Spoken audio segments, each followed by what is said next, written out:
This audiobook unveils the hidden codes of reality. This is not an ordinary book. It is a manual for defectors. It is a call for those who seek awakening, a silent scream for those who feel there must be something beyond what we've been told. It's made for those who have looked around and sensed that the world is not what it seems. For those who suspect that we are trapped in a carefully woven lie disguised as normality. From your first breath, you were marked. Before you even opened your eyes completely, a number had already been assigned to you, a name, a nationality, a religion, a programmed education. You never chose any of it. It was imposed on you and called life. They told us that learning meant memorizing without questioning, that doubting the official story could get us into trouble. They sold us the idea that success was about accumulating degrees, money, and recognition, but they never warned us that, in the process, we'd lose our essence. We were programmed to follow a prefabricated path: study, work, consume, repeat. But what happens when one day you wake up and notice the dream smells like burning plastic? When you look at the clock and realize it's not measuring time, it's measuring your submission. The Matrix doesn't need men in black or machines with tentacles to control you. It's more subtle, and that makes it more lethal. It's the story repeated since childhood, so you never question anything. It's the system that turns your anxiety into a $5 trillion market. It's the fast food spirituality that reduces meditation to an app with push notifications. It's the dictatorship of immediacy, where your attention is worth more than your soul, and without even noticing, you've sold it to the highest bidder while thinking you were just watching a few reels. But there's a crack in the system, a glitch no algorithm can predict. It's that moment on the subway at 7:43 in the morning when your reflection in the window stares back at you with the face of a stranger. It's that unexplained emptiness that invades you mid-routine when you realize you've followed all the rules, done everything right, and yet something doesn't fit. It's the feeling of being trapped inside a story you didn't write. It's the silent doubt whispering that maybe this isn't the only way. This audiobook is not a map. It is a virus, a code designed to corrupt the programs installed in your mind without your consent. It's not here to give you pre-packaged answers, but to help you begin asking the right questions. Throughout these chapters, we will dismantle together how the obsession with productivity became the opium of the 21st century, and how to recover the art of existing. How the war for your time never ended. It just disguised itself as entertainment. How New Age capitalism turned yoga into fitness, psychedelics into luxury products, and silence into airplane mode.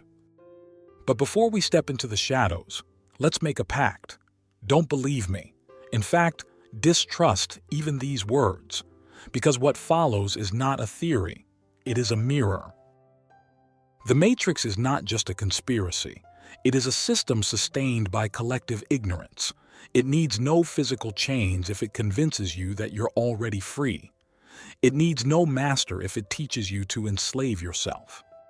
The system has perfected its methods of control. It no longer uses bars. It uses information. It doesn't lock you in a cell. It locks you in a carefully constructed narrative. You might think that escape is impossible. How do you exit a system you depend on for everything? How do you live without obeying the rules imposed by society? The answer is simple: by redefining what freedom means. Escaping the Matrix doesn't mean running from the world. It means refusing to play by its rules. It means reclaiming control over your mind, your time, and your life.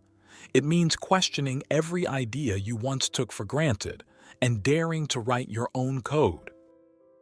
There was a little-known Soviet experiment in the 1930s, Pavlov's dog in reverse. Instead of training animals to salivate at the sound of a bell, they were conditioned to stop salivating even when they were hungry. Over time, they suppressed their own survival instinct. That is the true function of the Matrix, not to control your desires, but to teach you how to repress them, to call your longing for meaning insanity and your surrender to the system realism. The 21st century sold us the illusion of rebellion. Be authentic, say the ads for $200 sneakers. Break the rules, whispers the bank while handing you another loan. It's the oldest trap in the book, believing that buying an identity is the same as creating one. Meanwhile, in Silicon Valley labs, neuroscientists pay influencers to test brain stimulation helmets that promise instant creativity. Where are we running so fast? Why does it feel, deep in our chest, that the future is chasing us? In 1971, philosopher Ivan Illich warned that the tools we use to shape the world inevitably end up shaping us. Today, his words ring like a fulfilled prophecy. Your phone isn't just a tool, it's an architect redesigning your mind. Every notification is a chisel stroke carving away at your attention span. Every like is a behavioral reward turning you into a digital tribal animal seeking validation from virtual herds. But there is hope in the unpredictable. On the margins of the system, mutations of consciousness are blooming. These are the ones who have hacked the code. The street art is painting forbidden dreams on gray walls. The mother who unplugs the Wi-Fi to reconnect gazes at the dinner table. The executive who quits the race to grow tomatoes. And silence. This audiobook is a training ground for defectors. Are you ready to be a glitch in the system? Chapter 1. What is the Matrix and who controls it? Since the beginning of time, humanity has been haunted by a persistent question. Is this all there is? That question is not just a philosophical curiosity, it's a symptom. Something deep within us knows that reality is not what it seems, that there's a veil covering what truly matters. History is filled with myths and allegories that try to describe this sensation. Plato's cave, the veil of Maya in Hindu tradition, the Gnostic idea of a demiurge who built an illusory reality to keep us trapped. Today, science is beginning to circle the same truth. Quantum physics has shown that matter is not solid, that the universe behaves differently when observed. The Matrix, then, is not just a sci-fi metaphor. It is the most accurate way to describe a system that keeps us trapped within a narrow, self-contained narrative. A system so effective that its own prisoners defend it without realizing it. From the moment we are born, we are handed a script. We are told what is possible and what is not. We are taught a reduced version of history, of success, of the meaning of life. We are trained to obey, to consume, to fit in. But who wrote that script? Why does it seem like most people live on autopilot, stuck in a routine they never question? The Matrix is not the work of a single man or group of powerful elites. It is a construction of centuries, an evolution of control mechanisms refined with each generation. In its early days, domination was exercised through brute force, but the empires discovered something far more powerful than violence: narrative. True slavery doesn't require chains, only the conviction that you were never a slave to begin with. The first rulers claimed divine descent, justified by myths and stories. Religion became the next great architecture of control. It wasn't enough to subdue bodies, they had to program minds. Sin, guilt, and eternal punishment became tools to shape human behavior without needing overt violence. When the modern era arrived, the Matrix changed its strategy. Control no longer relied on gods or kings, but on the economy, education, and the media. Debt became the new form of slavery, education a factory of conformity, and information a weapon used to mold our perception of reality. But who is behind all this? Is it just a conspiracy of economic elites, bankers, and corporations? In part, yes, but reducing the Matrix to a handful of powerful individuals is a mistake. The Matrix does not need a visible dictator. It has become self-sustaining. It perpetuates itself because its own prisoners believe in it. Think about what happens when someone questions the system. It's not the government that represses them directly. It's society itself that attacks. If you challenge the dominant narrative, you're mocked, isolated, discredited. Not because people are evil, but because they've been trained to defend their prison. The Matrix doesn't need police if every citizen becomes a guardian of the system. When a fish is born in a fishbowl, it doesn't question what's beyond the glass. Its world is the water that surrounds it. But if one day it notices a shadow outside, if its instinct tells it there is something beyond, the structure of its reality begins to tremble. That sense that something isn't quite right, that intuition that the story we've been told is incomplete, that is the first crack in the simulation. It is the beginning of awakening. Mystics and philosophers have spoken for centuries about the illusion of reality.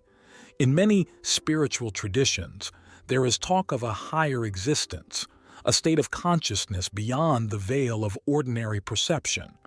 Hindus call it Brahman. Buddhists know it as nirvana. The Gnostics spoke of liberation from the demiurge. All these concepts point to the same idea. The world we perceive is a limited construct, a kind of filter that restricts what we can experience. But if the Matrix is a filter, then the great question becomes, who put it there? Most people will say it was the governments, the economic elites, or the giant corporations. And while those entities undoubtedly play a role in maintaining the system, the Matrix runs much deeper than that. It isn't merely a set of rules imposed by a powerful few. It's a web of beliefs and perceptions that reinforce themselves. The Matrix's greatest trick isn't forcing you to follow its rules, but convincing you that those rules are natural and inevitable, that you accept its programming without ever questioning it, that you defend it, even when it's crushing you. From childhood, we're trained to conform. We're educated inside a system that doesn't reward creativity or critical thinking, but obedience and repetition. We learn to memorize, not to question.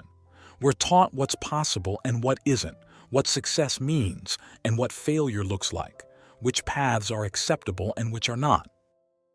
And once we've accepted those rules, we become the guardians of the system. Most people don't need to be watched or policed. They police themselves. They mock those who challenge the norm. They discredit anyone who dares to look beyond the frame. But the Matrix is not flawless. It has cracks. And those cracks appear when someone, suddenly and inexplicably, begins to question the narrative. Maybe it happened in a moment of deep introspection when something just didn't feel right.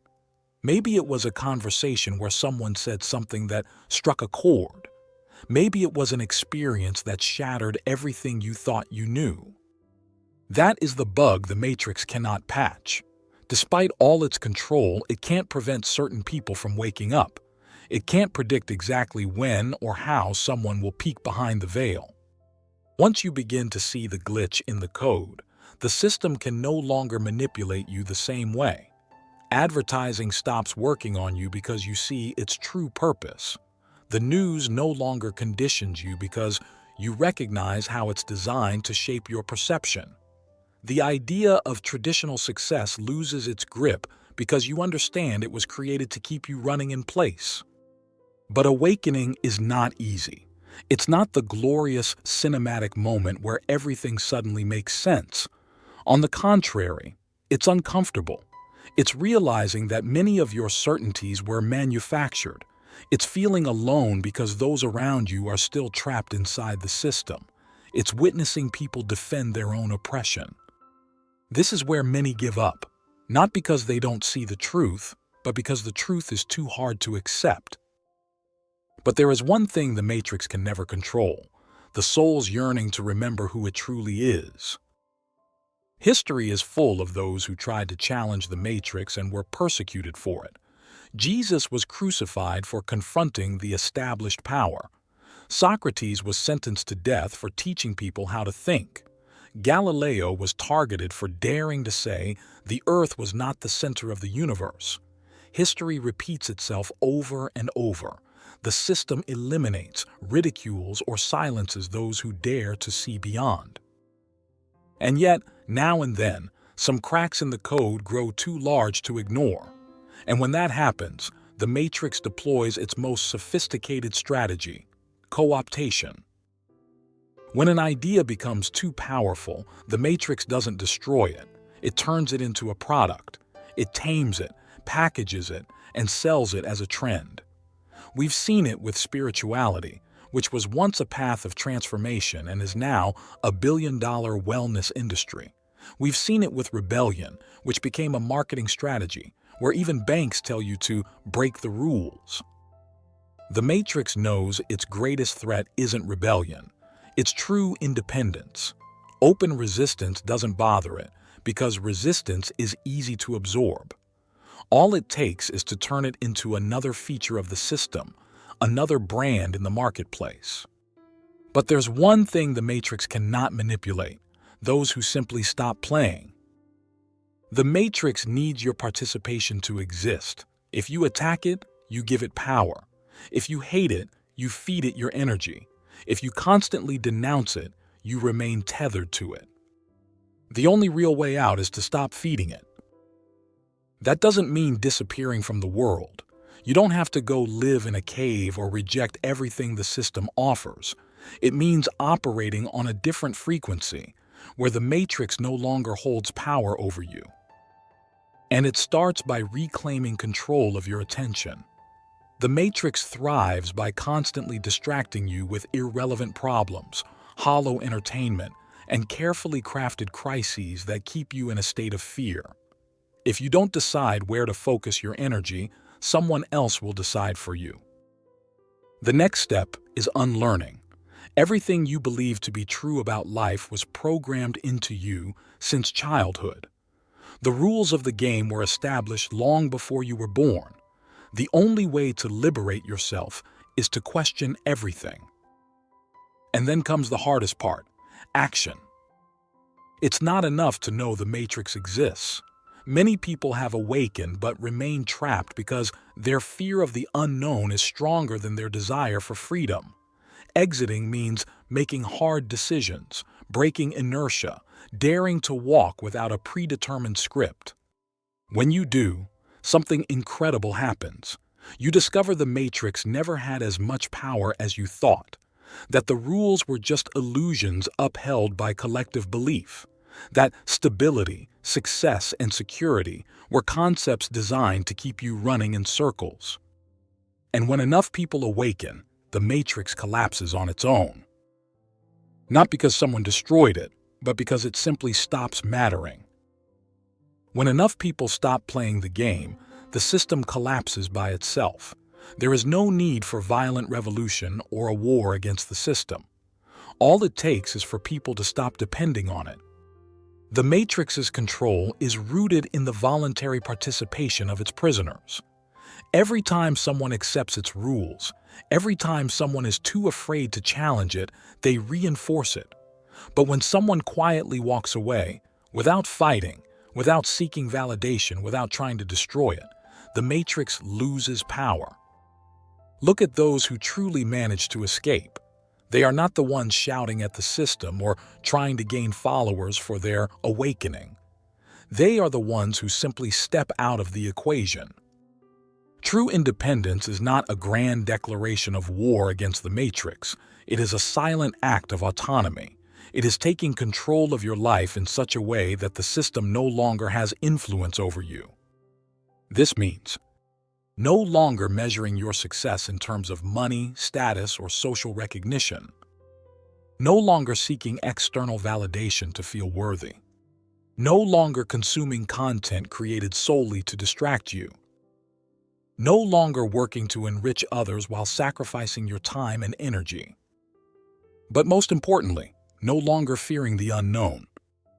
The Matrix has trained people to fear uncertainty, to believe that stepping outside the system is dangerous, that life without its structures is chaos. But this is a lie. Chaos is not the enemy. Chaos is the source of all possibility. Freedom is not a destination at the end of the road. It is a decision made in the present.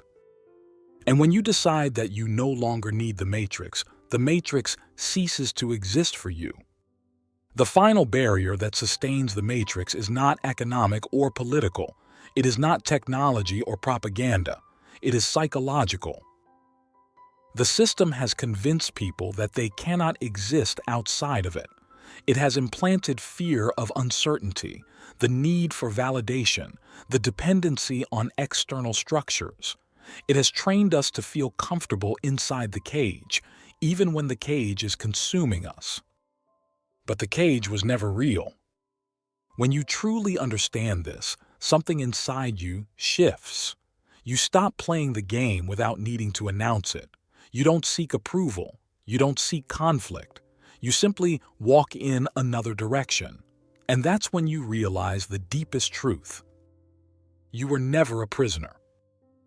The only reason the matrix continued to exist in your life was because you believed in it, because you followed its rules, because you accepted its limits, because you allowed it to define your reality. But when you choose to release it, when you realize it never had power over you, everything changes. The matrix does not collapse in a revolution.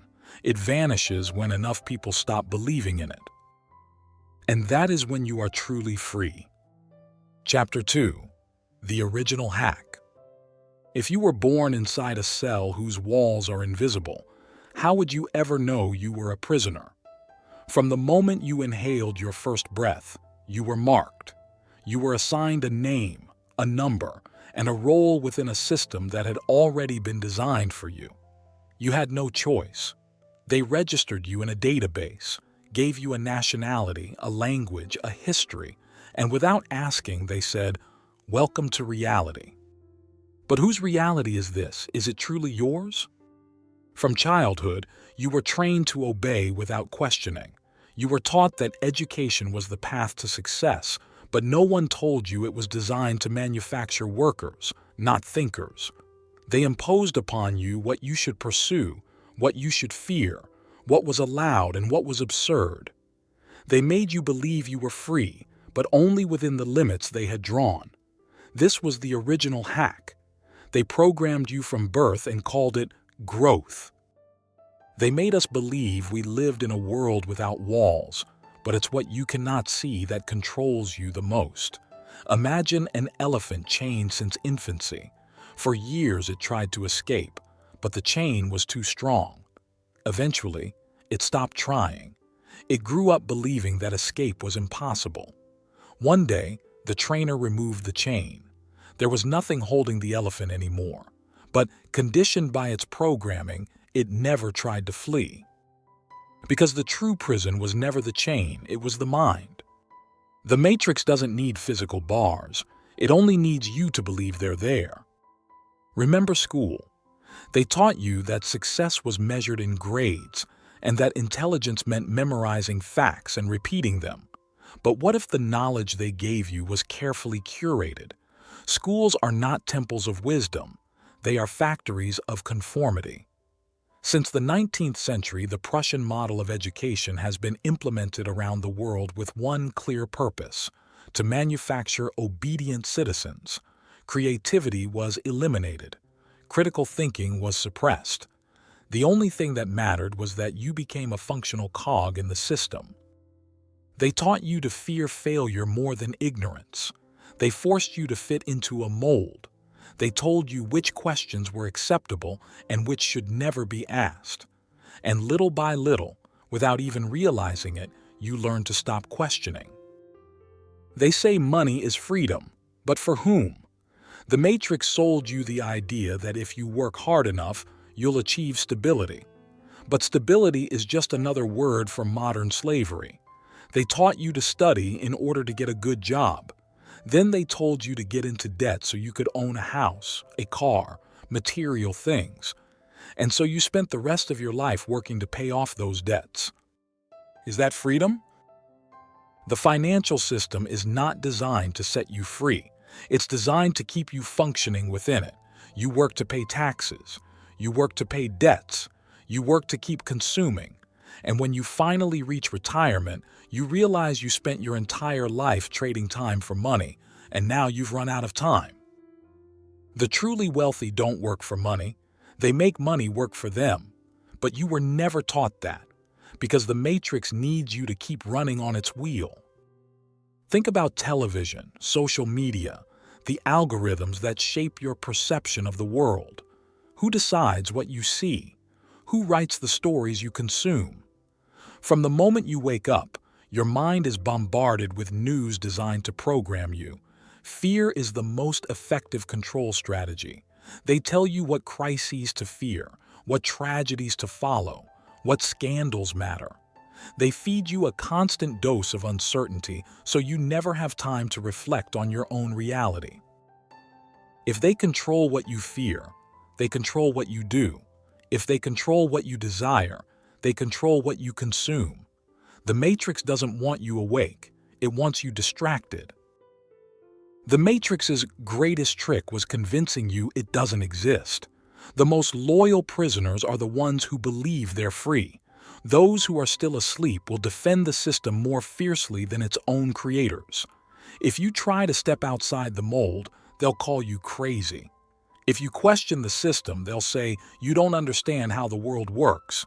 If you try to break the cycle, they'll see you as a threat. Why?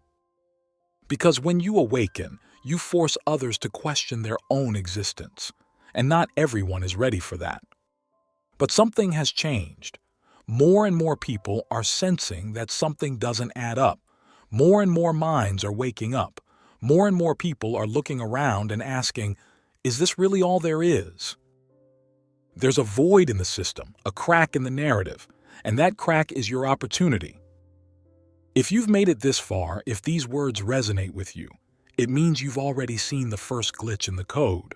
You can't pretend you haven't. The road ahead won't be easy.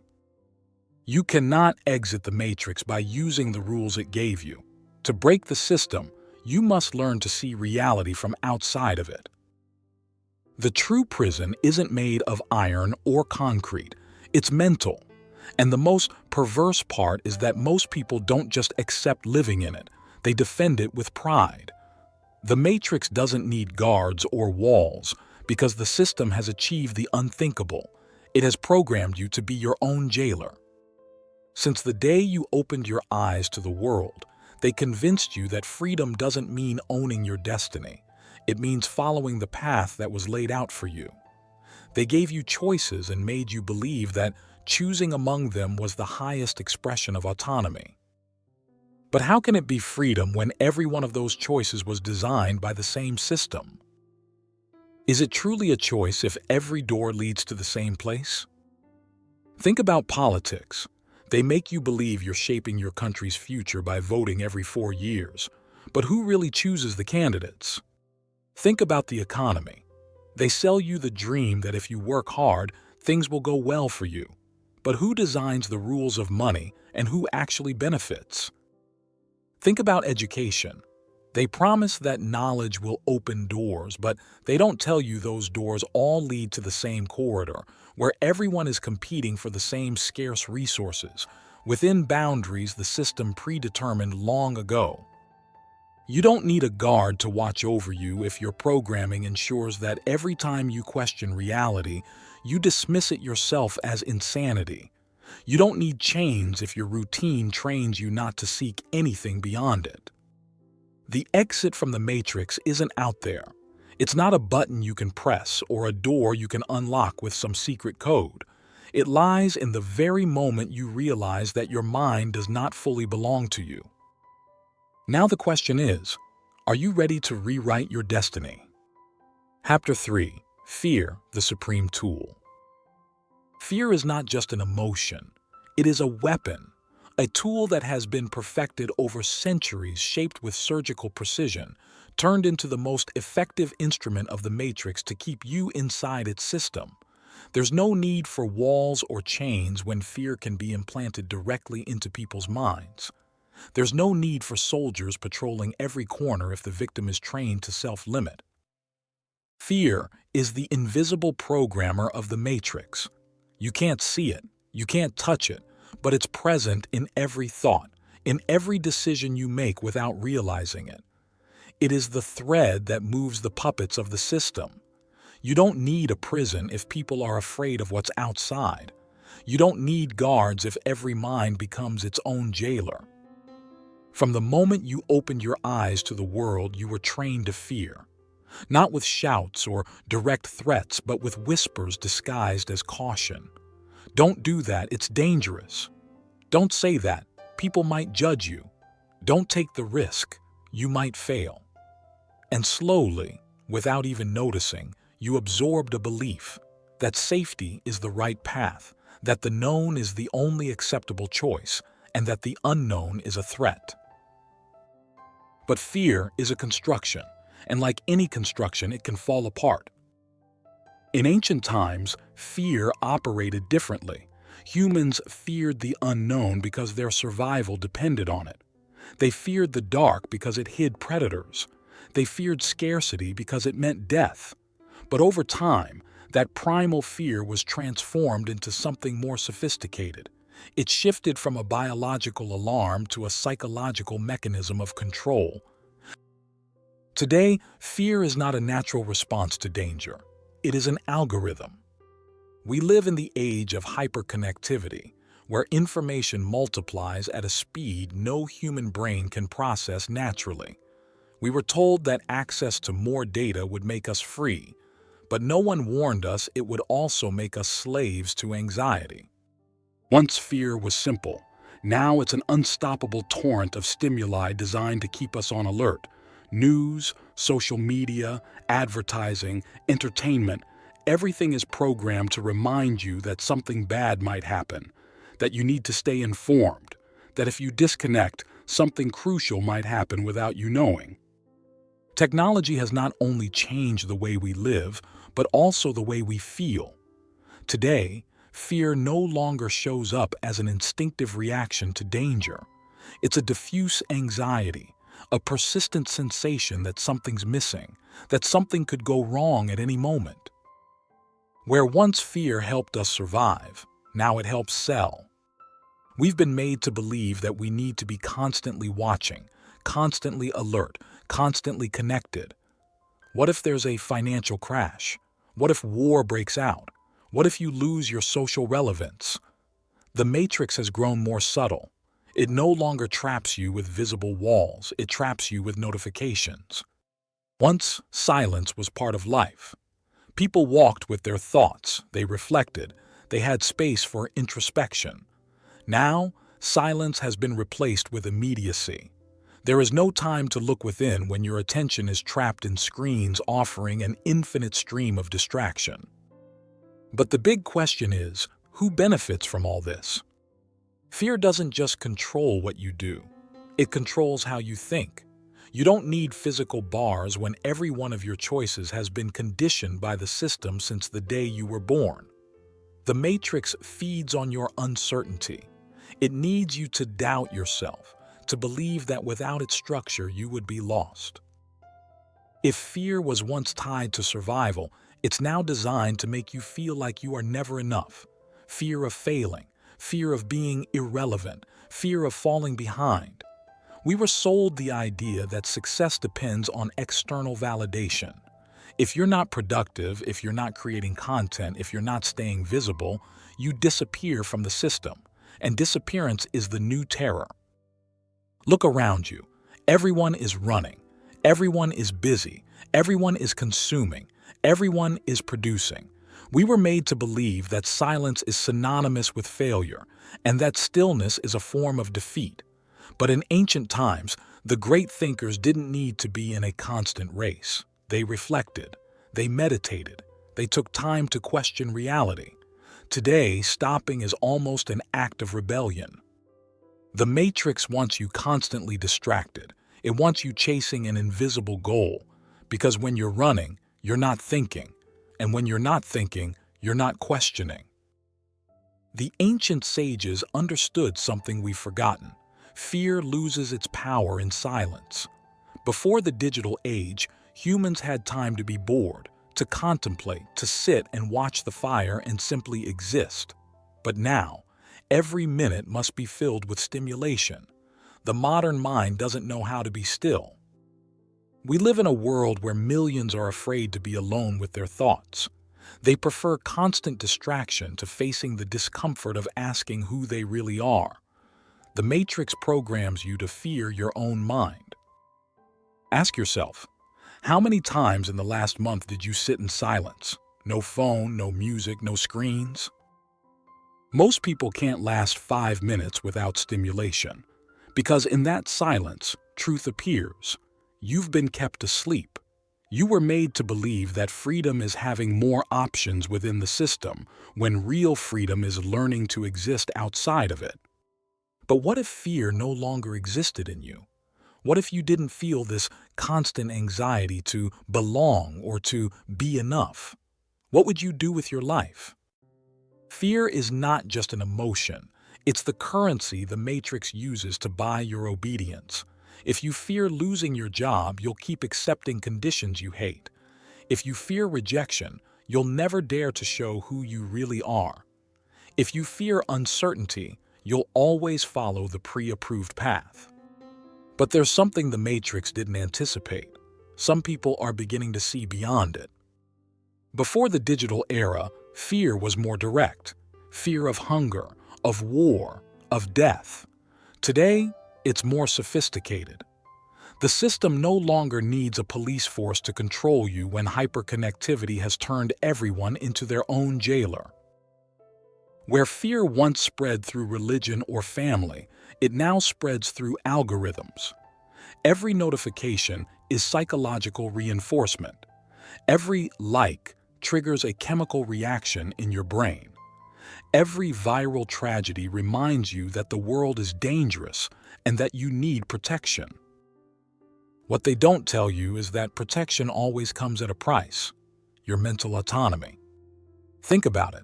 How many decisions do you actually make for yourself? Each day, the system pushes you to react instead of reflect. If you're constantly bombarded with information, you never have time to question whether what you're consuming is even real. If you feel threatened all the time, you'll never take the luxury of asking who benefits from your fear. Before the digital age, people had space for introspection. There was time to be bored, to think, to explore ideas in solitude. Today, every second is occupied.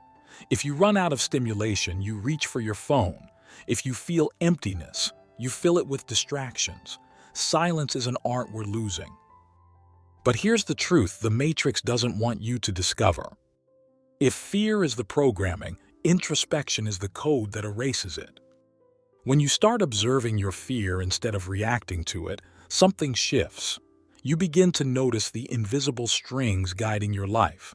You begin to see the pattern. And when you see the pattern, you can break it. Imagine for a moment that you wake up in a white room with no doors or windows. You don't remember how you got there.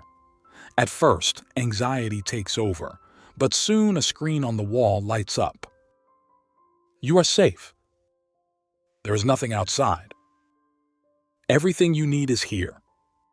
The room has a comfortable bed, plenty of food, a television streaming endless entertainment. No danger, no risks, but also no freedom. At first, you accept it. It's easier not to question. But something inside you doesn't feel right. You begin peeking into corners, looking for cracks, for signs that this room isn't all there is. One day, the screen changes. Do not attempt to leave. There is only darkness outside. That's when you understand the trap. There's no need for bars when they can convince you there's nothing beyond. Welcome to the Matrix. Fear has been the architect of this invisible prison. In the past, people were freer simply because they could disappear. They could leave everything behind, move without a trace, start over without anyone knowing where they were. But today, hyperconnectivity has turned humanity into a herd wearing invisible collars. Every message, Every transaction, every thought shared online leaves a trail. The Matrix has convinced you that being constantly locatable is for your safety, that sharing everything is normal, that privacy is a thing of the past. But tell me, what good is safety if you're not free? Think about it.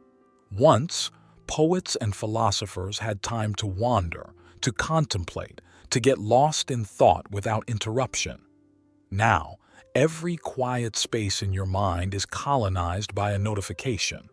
The fear of silence has been implanted. If you stay still too long, discomfort sets in. You reach for your phone. You check something, anything. Because if you stop looking at the screen, you might start looking within. And that's what the Matrix fears most, that you might realize you can leave. Imagine a world where you cannot escape surveillance, where every word you say, every movement you make, every thought you express online is tracked, analyzed, and potentially used against you. That world already exists. They've made you believe that hyperconnectivity is freedom, that access to information equals power, that being available 24/7 is a mark of success. But what they didn't tell you is this: the more data you absorb, the more easily you can be manipulated. In the past, people were controlled with swords and whips. Today, it's with algorithms and distraction. We live in the era of hyperstimulation, where silence has been eradicated because silence leads to introspection. And introspection is dangerous. Think about it. When people had time to be with themselves, they asked deep questions. They questioned the meaning of their lives. Today, every moment of pause is interrupted by a digital stimulus. Every window of boredom that once allowed for reflection is now filled with content programmed to keep you distracted. You no longer need to ask who you are because the Matrix tells you. Want to belong? Watch this. Want to be relevant? Post that. Afraid of falling behind? Consume more. Life has become a constant cycle of external validation. Social media is the new public square where you're not a citizen, you're a product. Your emotions, your preferences, your fears, everything is sold to the highest bidder. But there's something even more terrifying. It's not just that we're being controlled. We're being rendered incapable of controlling our own minds. People no longer have the patience to read something long, to go deep, to remain in the void of thought without reaching for an immediate distraction. We've been programmed to be compulsive consumers of content, but not creators of meaning. Have you noticed how time has sped up? Years ago, you would wait weeks to receive a letter. Now you get anxious if someone doesn't reply within seconds. Entertainment used to be a specific moment in the day. Now, it's constant anesthesia. We live in a world where speed is all that matters. If you can't keep up, you fall behind. But here's the question the Matrix doesn't want you to ask. Where are we running to in such a hurry? The world has become a cage without visible bars. They sold us the promise of connection, yet we've never been more isolated. They gave us access to all the information in the world, and in return, they took away our ability to think for ourselves. They made us believe we were freer, when in fact, we've never been more predictable. The Matrix no longer needs to enslave bodies when it can capture minds. Everything is designed to keep you distracted, fragmented, divided. Politics teaches you to hate. Social media teaches you to compete. The economy makes you feel scarce. Entertainment overwhelms you so that you never have space for introspection. People used to have time to contemplate. You could sit under a tree and look at the sky without feeling like you were wasting time. Life had natural pauses, silences that allowed reflection. Today, those silences have been eradicated. If there's even a moment without stimulation, it's instantly filled with a screen, a notification, a newly invented urgency. The rush we live in is not accidental. It's a tool of control. If you're always running, you never question where you're being led. If you're always reacting, you're never creating. The Matrix wants you in reactive mode, not in conscious mode.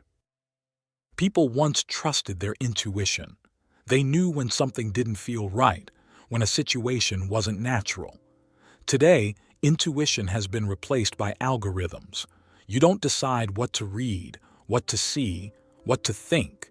Someone else does it for you, and with surgical precision. They told us technology was our ally, but it has become our warden. People used to talk face to face. Now, conversations are reduced to fragments of text, easy to misinterpret. Identity was once built through experience. Now, it's built through digital validation. The Matrix learned that the best way to control humanity wasn't through oppression, but overstimulation. If they flood you with irrelevant information, you'll never discover the truth. If they fill you with fleeting pleasures, you'll never seek real happiness. If they give you a false sense of freedom, you'll never try to escape. But there's a crack in the system. The same technology the Matrix uses to control you can also be used to set you free. You can disconnect from the noise. You can filter the information. You can learn to use the tool without being used by it. When you reclaim silence, intuition returns. When you stop seeking external validation, authenticity begins to bloom. When you slow down, you realize there was never a race to win, only the illusion of one that never ended. The only way out of the Matrix is not to fight it, but to stop feeding it. You don't need to attack it. You just have to stop playing its game, because when enough people choose to be free, the entire system collapses on its own. The Matrix won't fall through protests or wars. It won't be defeated in a battle. It will dissolve when enough people stop believing in it. Because the Matrix at its core is a collective agreement. It stands because the majority accepts it without question. Every time you decide your worth is tied to a number in your bank account, you feed the Matrix. Every time you fear what others might think and shape your life around their approval, you reinforce the system. Every time you consume empty entertainment to avoid confronting your own existence, you keep the illusion alive. You don't need to break the Matrix. You just need to walk away from it.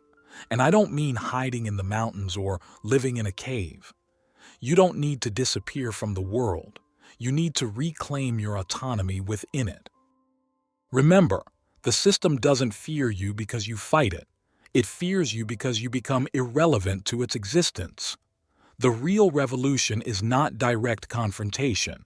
It's self-sufficiency. When you no longer depend on its structures, when you take back control of your time, your mind, your desires, the Matrix loses its grip on you. Just imagine for a moment what a life without fear would feel like. Without the fear of scarcity, because you know true abundance isn't in money, but in the freedom to live on your own terms. Without the fear of judgment, because you realize external validation is nothing but a mirage. Without the fear of uncertainty, because you've discovered that the only real certainty is that everything changes, and that resisting change is the source of suffering. Back then, people lived with less, but had more. Fewer distractions, more presence. Fewer possessions, more meaning. Less noise, more connection with themselves. Today, we are saturated, overstimulated, addicted to the next dose of dopamine. We've traded wisdom for immediacy, depth for superficiality. But that is not progress. It's slavery disguised as modernity. They've told us we are evolving, when in truth we are losing the most valuable thing we have, the ability to be at peace with ourselves. If the Matrix feeds on your fear, then the way out lies in freeing yourself from it.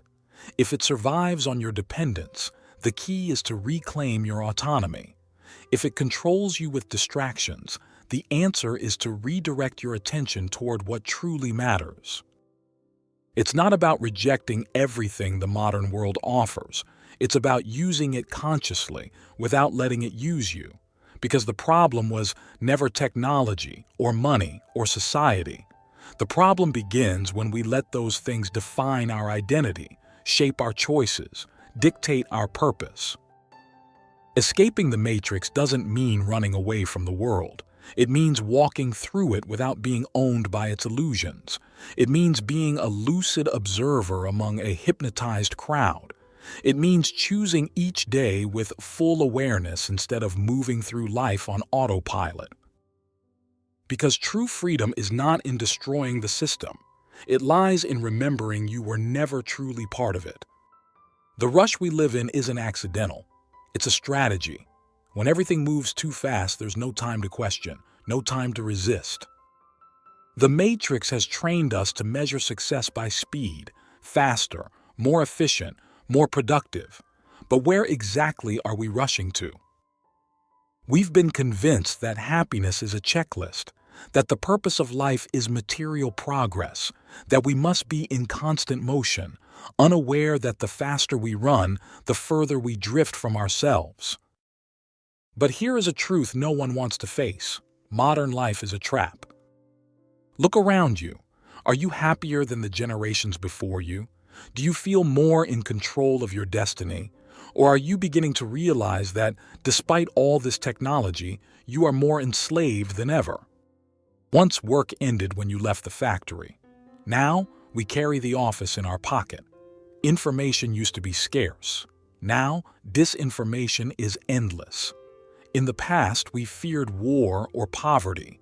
Now, we fear being unseen, being irrelevant, being forgotten by the algorithm. This is the paradox of our age. We live in the era with the greatest access to information, yet we are more easily manipulated than ever. They've stolen our ability to be at peace. They've conditioned us to find silence uncomfortable.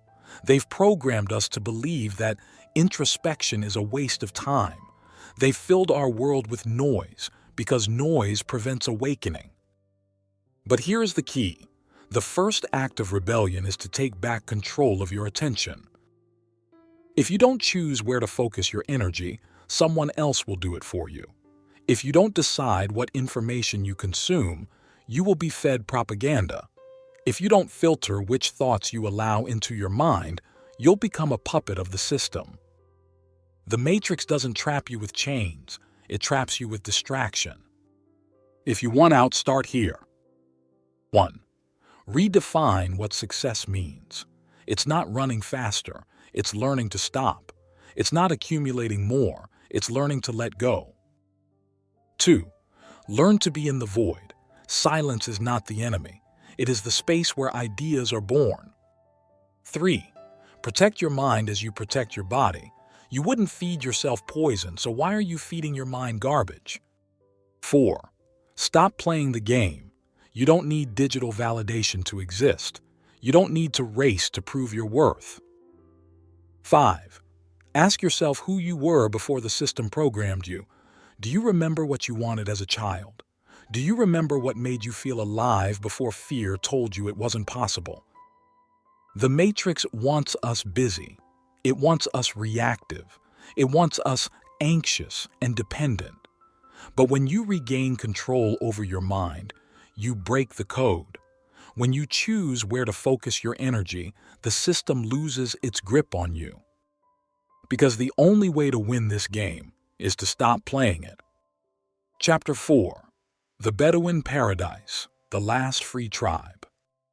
At the edge of the desert, where time dissolves between dunes and stars, lives a people who have never been conquered, the Bedouins, nomads of the infinite, beings of sand and wind, untouched by the prison of clocks, indifferent to the walls of cities. In a world where everything has been tamed, they are the last ones who have refused the cage. Imagine a sunrise in the heart of the desert. The horizon ignites in a sea of orange fire, and a silhouette advances across the dunes. A Bedouin stops at the crest, lets the sun caress his skin, and makes a decision. Today, he will travel wherever the wind whispers. There are no roads, no maps, no commands. Only movement, the sand beneath his feet, and the certainty that the world is not something to be owned, but something to be walked. To the Bedouins, the desert is not empty, it is freedom. There are no borders, no documents, no rules imposed by invisible hands. Only nature, instinct, and the wisdom passed down from mouth to mouth, with no need for schools to dictate what they must know.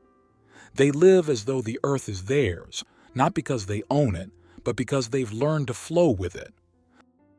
We, on the other hand, have been programmed to believe that stability means safety.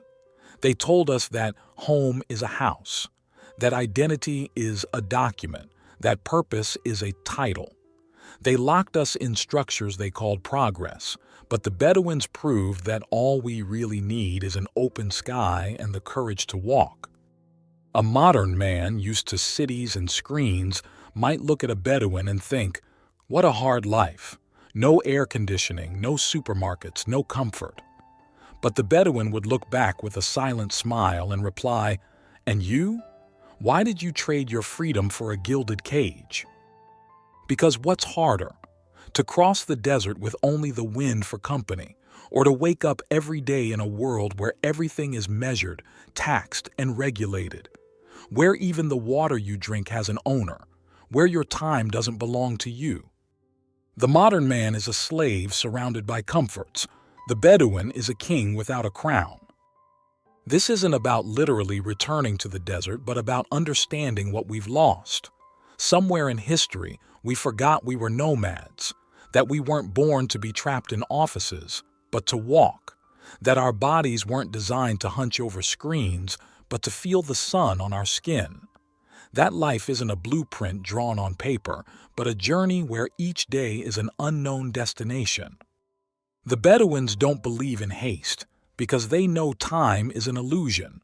The desert has no clocks, but it always knows when night has come. They haven't been trained to measure life in hours, in wages, in deadlines. To them, the only valid metric is the distance traveled and the wisdom gained along the way. We've been convinced that stability is the ultimate goal.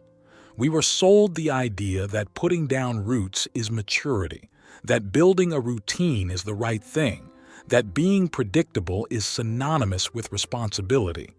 But nature never stands still.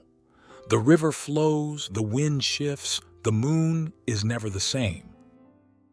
The Bedouins understood life is not a place, life is movement.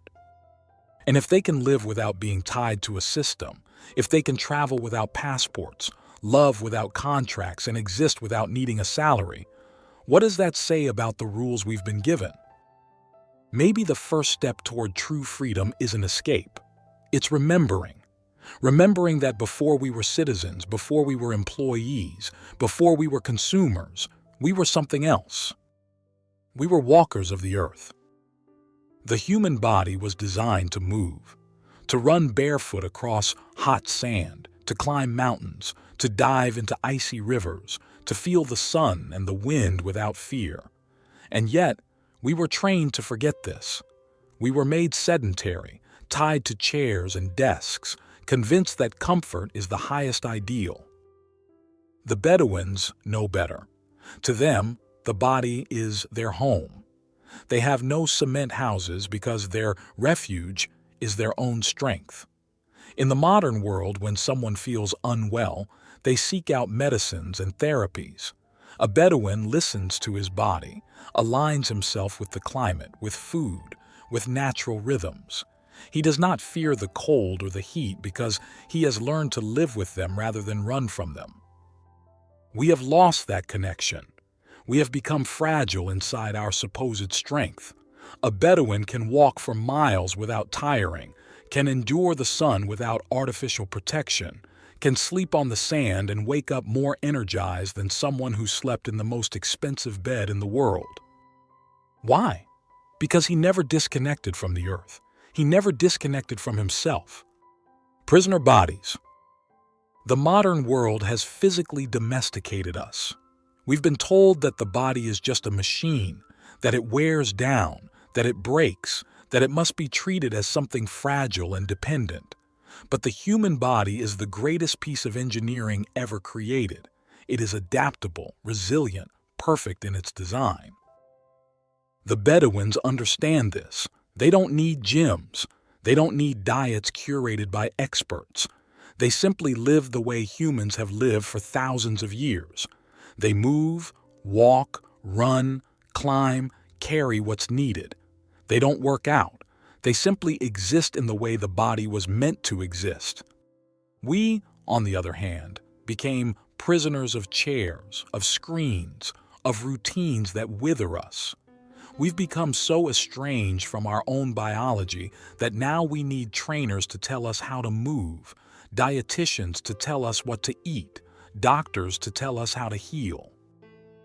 But long before all these professions existed, the Bedouins already knew what modern science is only just rediscovering, that the sun is not an enemy, but a vital source of energy, that the body grows stronger through exposure to nature, not avoidance of it, that walking is the best medicine, the best antidepressant, the best therapy, that contact with the earth heals more than 1,000 pills. True health is not found in pharmacies, but in the way we live.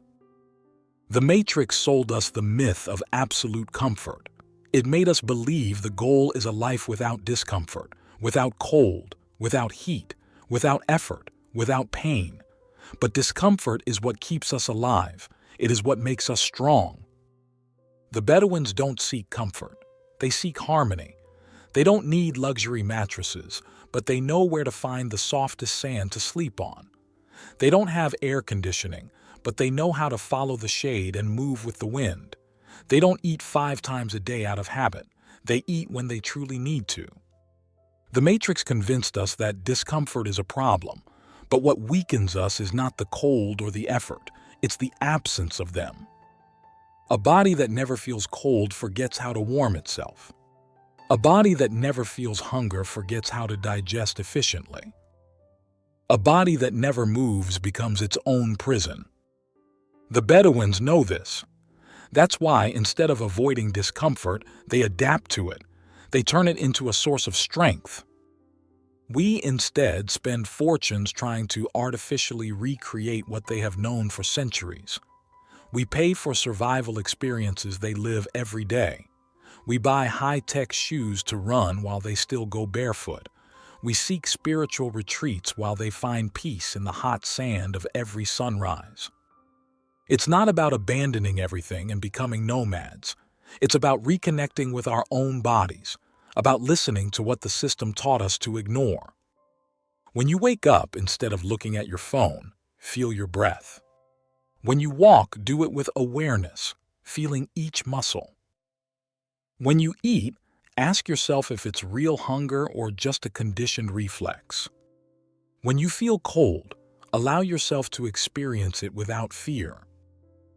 When you feel like moving, do it without wondering if it counts as exercise. The Bedouins don't worry about staying in shape because they never lost the original shape of the human body. They live in sync with their biology, while we try to correct the damage caused by a life that has taken us far from what we are. And when you reclaim your body, something changes. You begin to feel stronger, more present, more free. Because a disconnected body is a captive mind, but a body in harmony is a spirit that remembers how to truly live. The Bedouins believe that night is not just for sleeping, but for traveling. When they close their eyes beneath the starry sky, they know they're entering a realm where time and space no longer follow the rules of waking life. They don't see dreams as meaningless images, but as a secret language, a bridge between the present and the eternal. We, on the other hand, have forgotten how to dream. We fall asleep exhausted, bombarded by screens, oversaturated with information. We've turned rest into a biological pause instead of a journey of the soul.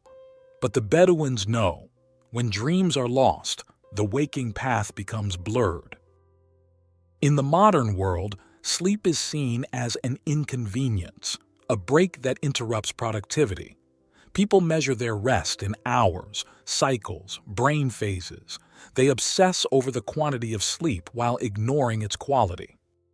In nomadic cultures, dreams are messages. They are not ignored, not dismissed, but listened to.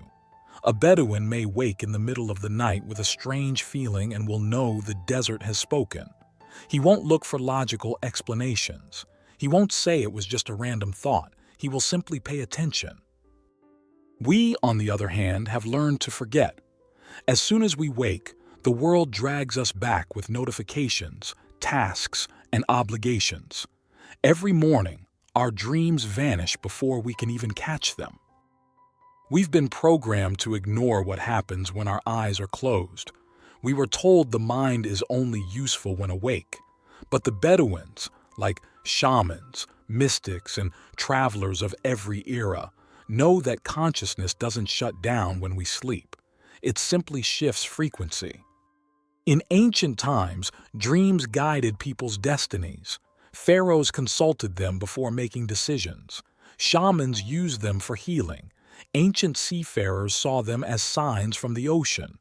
Today, the Matrix has reduced dreams to mere neural discharges, to meaningless images. We've been convinced they hold no weight, that they're just mental residue. But the Bedouins still ask each morning what the night tried to say. We, instead, ask what our phone is saying. But if we look closely, we'll realize that dreams have never stopped speaking. We are the ones who stopped listening. If the Bedouins can cross the desert guided by the sun and the stars, then we can learn to navigate life guided by intuition. Because the soul, like the sand under the moon, always finds a way to move forward, even when the wind has erased the path. In the modern world, everything is immediate. Everything must be now, fast, without pause. We've been taught to see waiting as a problem, patience as a waste of time. But the Bedouins know another way to measure time. To them, everything happens at its exact moment. They know the desert cannot be rushed. If the sandstorm comes, they accept it. If the wind changes, they follow it. They don't try to control the uncontrollable. We, on the other hand, live in impatience. If a message doesn't arrive in seconds, we panic. If a desire isn't fulfilled right away, we discard it. If we don't see quick results, we abandon the path. We've lost the ability to wait, and in losing it, we've lost the art of living. The Bedouins don't need clocks.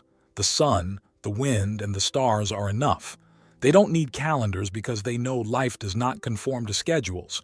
It flows in its own natural rhythm. We instead live trapped in the illusion of urgency. We've been made to believe that everything important is immediate. But the most valuable things in life have always occurred over long spans of time. Trees take decades to grow. True love does not happen in an instant. Art, wisdom, healing, all require time. The Bedouins know this. That's why they walk without rushing, because what is real does not need to be forced. We can remember this. We can choose to live on desert time, on the time of rivers, of mountains, of stars, on the time of dreams. If we learn to listen to silence and trust the invisible, life becomes a journey instead of a race. The Bedouins walk over the sand as if reading a book. Each grain, each shadow, each footprint tells them a story. They've learned to understand the language of the wind, the rhythm of the dunes, the whispers of the night. They don't need compasses because nature has already given them all the answers. We instead have forgotten how to listen. We live surrounded by asphalt and screens. The sky stopped being a guide and became a decorative backdrop. The moon still marks life's rhythms, but no one watches her. Rivers still speak in ancient whispers, but no one hears them. The Bedouins know the earth has never stopped speaking. We are the ones who stopped paying attention. In the cities, noise has anesthetized us. People wake with alarms, fall asleep with notifications, move through traffic and honking horns. The Matrix has taught us that silence is uncomfortable, that nature is an ornament, that the only valid knowledge is what can be measured and quantified. But in the desert, silence is not emptiness. It is a space full of answers. The Bedouins look at the stars not only for their beauty, but because they know the stars are telling a story. The wind tells them if a storm is coming. The sand tells them if someone passed this way before. Every detail carries meaning. We instead have disconnected our senses. We've become used to receiving answers without seeking, to letting a device tell us the weather instead of watching the sky. We've lost the ability to read the world through the eyes of the soul. And yet, something inside us remembers, because the language of the earth is engraved in our deepest memory. Every time you feel peace by the sea, every time a forest makes you breathe deeper, every time the wind on your skin reminds you of something you can't explain, that is nature speaking to you in its ancient tongue. Only now, we no longer take the time to respond. There was a time when humanity understood this language. Ancient civilizations knew the earth was not just a resource, but a living organism. Indigenous peoples listened to rivers before building. Farmers knew when to plant without needing technology. Shamans could feel the jungle's pulse with their eyes closed. Today, we've broken that pact. We've separated from the earth, believing ourselves above it. We cut down forests without understanding we are cutting ourselves. We poison the oceans as if they weren't our own reflection. We kill animals as if they were not our fellow travelers. The Bedouins don't see nature as something external. To them, the desert is not an obstacle. It is home. They move with it. They respect it. They listen to it. They do not try to dominate it, because they know it would be a lost battle. We, on the other hand, have made nature into an enemy.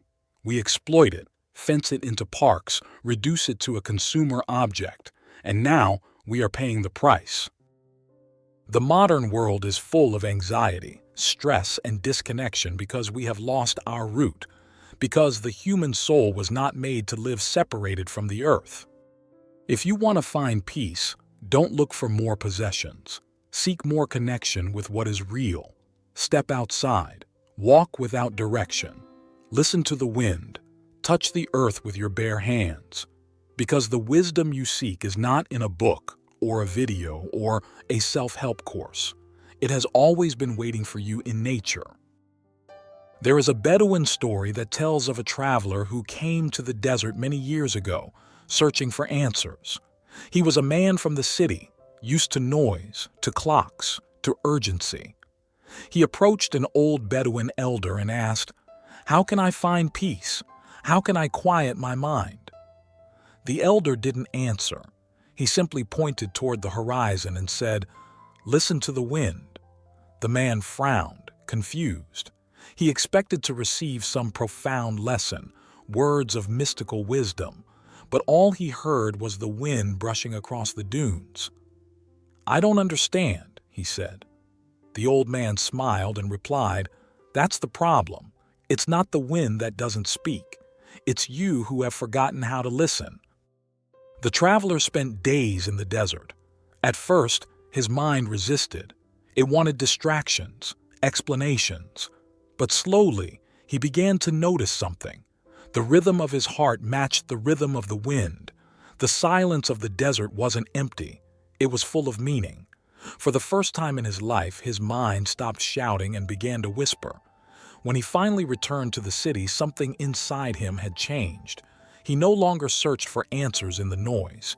He understood that truth had always lived in the simple. The modern world taught us to search for happiness in the wrong places.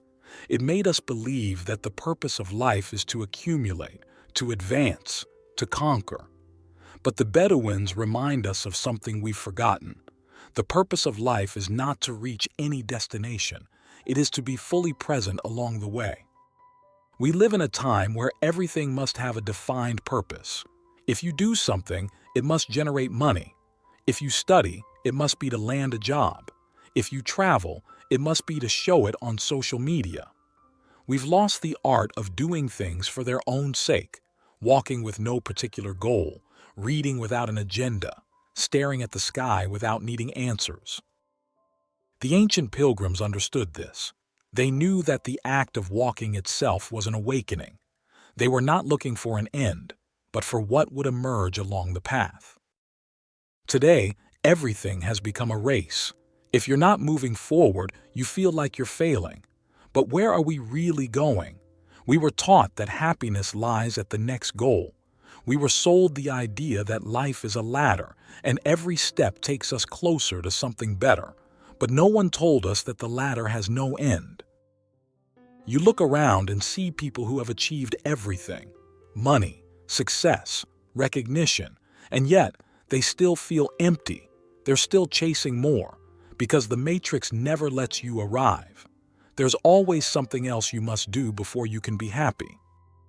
Studies have shown that after reaching a significant goal, the feeling of satisfaction lasts only days or weeks. Then the brain adjusts and looks for the next one. That's why so many fall into the trap of, once I have this, I'll be happy. Once I have more money. Once I have more followers. Once I find the perfect partner. But it's never enough, because happiness doesn't lie in achievement. It lives in the present. The Stoics understood this. They said that a person's greatest strength is to enjoy the moment without needing to depend on what comes next. But in the modern world, that's heresy. If you're not chasing something, not competing, not producing, then what are you doing? The answer is simple: you're living. The Matrix has conditioned us to measure time according to its productivity. If you're resting, you're wasting time. If you're not making money, you're wasting your life. But this idea is an invisible prison. It has turned us into slaves of efficiency. In Japan, there's a term called karoshi, death from overwork. Thousands die each year because the system convinced them that resting is a sin. In the United States, the hustle culture glorifies sacrifice. Sleep little, work non-stop, stay constantly busy. If you're not burning yourself out, then you're not trying hard enough. We were made to believe that being valuable means being perpetually exhausted. But life was never meant to be an endless race. You weren't created to work until you collapse. The brightest minds in history understood this.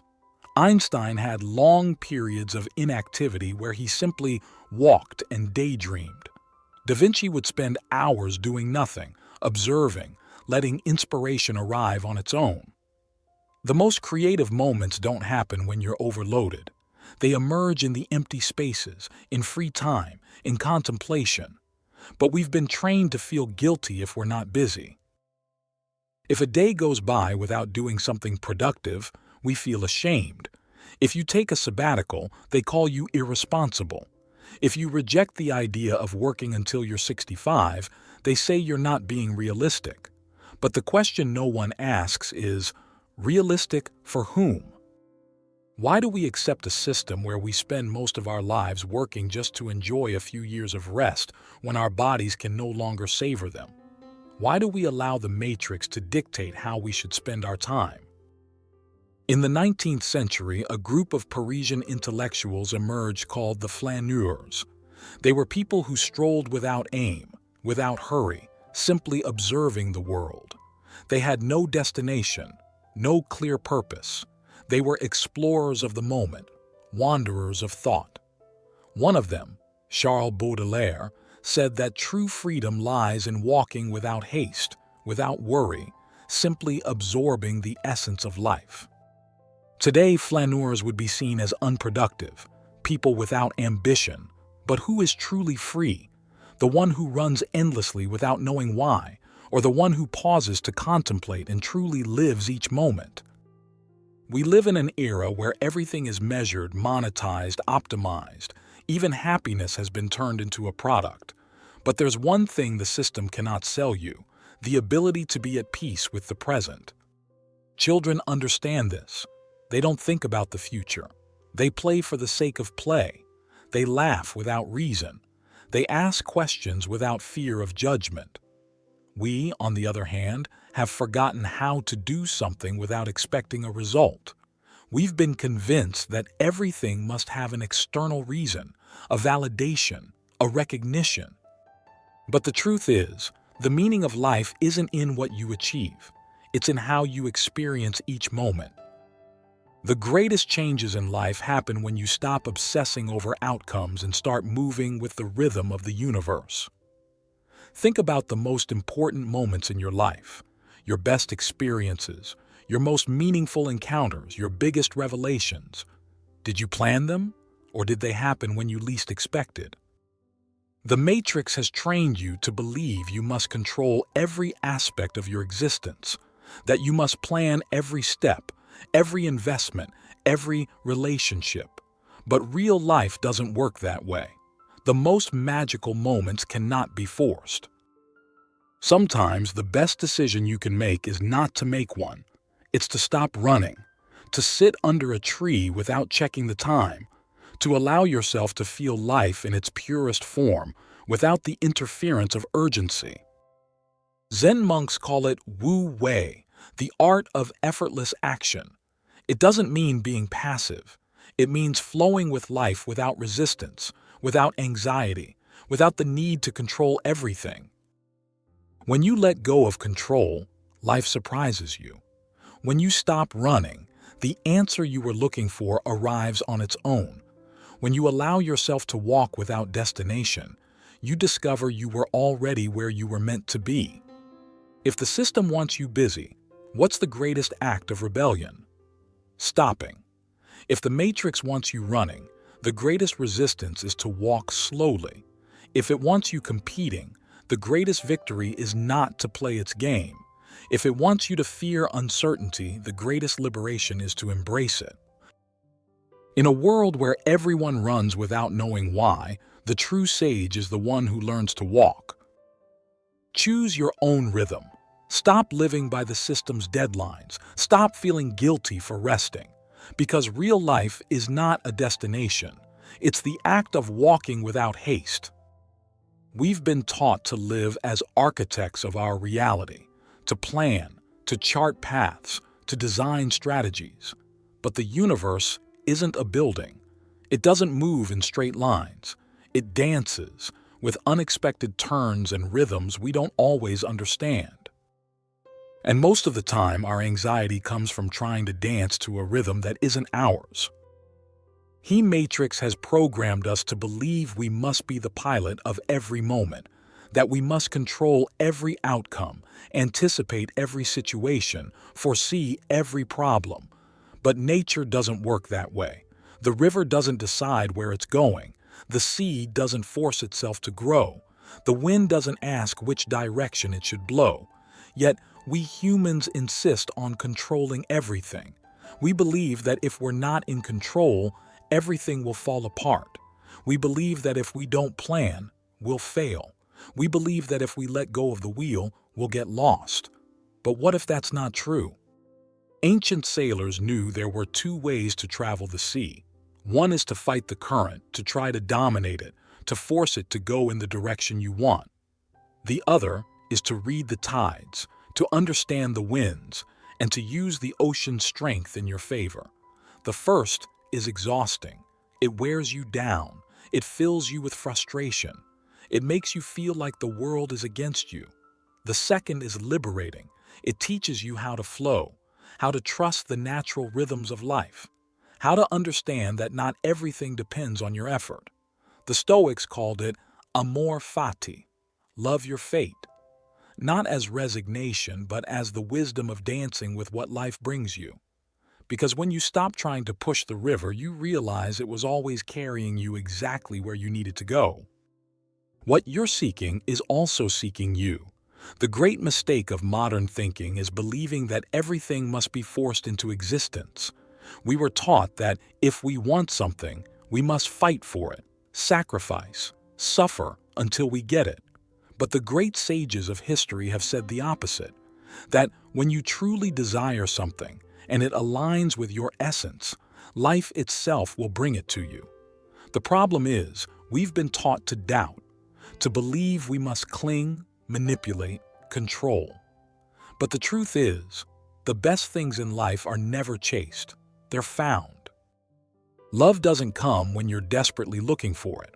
It comes when you become the kind of person who naturally attracts what they need. Inspiration doesn't come when you force it. It comes when you create space for it to arrive. Peace doesn't come when you try to capture it. It comes when you stop resisting what is. There's an old Sufi saying, "When the traveler is ready, the path appears." Not because the path wasn't there before, but because you can only see it when you're ready to walk it. One of the greatest lies of modern life is the belief that we must have everything figured out. If you're unsure of your purpose, they say you're lost. If you don't know exactly what you want, they make you feel like you're failing. If you don't have a perfect plan, they say you'll go nowhere. But the truth is, no one knows exactly where they're going, and no one needs to. The greatest discoveries happen in uncertainty. The greatest stories are written without a script. The greatest lives are the ones that leave space for surprise. The universe is a game of infinite possibilities, and trying to squeeze it into a rigid plan is to kill its magic. What you need to know will be revealed when you're ready. What is meant for you will find you at the right time. What you're looking for is waiting on the horizon, but you won't see it if you're too busy forcing your way down a path that isn't yours. We've been taught to distrust the world, to fear uncertainty, to worry about what we can't control. But the universe is not an enemy. It's an ally waiting for you to trust it. The sun doesn't need your help to rise every morning. The seasons don't need reminders to change. The waves don't ask permission to continue their eternal dance. And you don't need to force your way through life. All you need to do is learn how to listen, to stop resisting, to allow yourself to flow with life instead of fighting against it. Maybe that's what the Bedouins, the monks, the poets, the wanderers of thought have always known. That true freedom is not having everything under control. It's knowing that you never needed to. Let go of the map. Let the wind carry you. Learn to trust the dance of the universe. Because when you dare to do so, you realize something extraordinary. You were always on the right path. You were just too busy worrying to notice. Chapter 5. Escape the Matrix and Never Return. Escaping the Matrix is not an easy task. Throughout this book, we've explored how the system operates, how it has conditioned us from childhood, and how it has designed our lives within an illusion of freedom. But now, we reach the most crucial point: how to exit without being recaptured, because that is the Matrix's final trap. It makes you believe you've escaped, when in reality, it has simply led you into a new cage, more subtle, more sophisticated. Many who attempt to free themselves end up caught in a cycle of constant resistance, fighting the system, shouting against it, yet without realizing it, they continue playing by its rules. The Matrix is an expert in adaptation. If it notices that enough people are beginning to awaken, it changes shape. It disguises itself as modern spirituality, as revolutionary movements, as alternative communities that, deep down, still operate under the same principles of control, dependency, and external validation. It is a predator that never stops evolving. But there is a way out, and it's not the one you've been told. The first great truth you must understand is that you cannot destroy the Matrix. Trying to do so is a mistake. You cannot wake others by force, nor end the system with an ideological war, nor physically escape society thinking that will make you free. Many have tried to exit the system, only to discover that the Matrix is a reflection of the collective mind. It's not just a set of economic or social rules. It's a mental model that replicates itself in every human interaction. The real way out is not to fight it, but to leave it behind. Think about this. The Matrix needs you to play its game in order to exist. If you attack it, you give it power. If you hate it, you give it your energy. If you constantly denounce it, your focus remains on it, and what you feed grows. The key is not to destroy the matrix, it is to become irrelevant to it. This is what the matrix doesn't want you to know. When you no longer react to its stimuli, when you don't get caught in its agenda, when you don't depend on its validation, it loses all power over you. Escaping the matrix means operating on a different level of consciousness. It means no longer playing by its rules and beginning to write your own reality. But how do you actually do this? How do you stop feeding the system without disappearing into a cave in the mountains? The answer is learning to move in the shadows, becoming invisible to the matrix while building a life outside of its control. The mistake many awakened individuals make is believing they must shout their truth to the world. They want to convince others, to prove the system is broken, to expose the lies.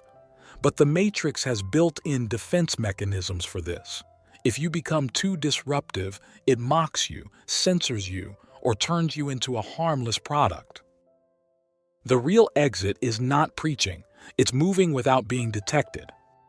The most awakened minds are not on social media shouting about the system.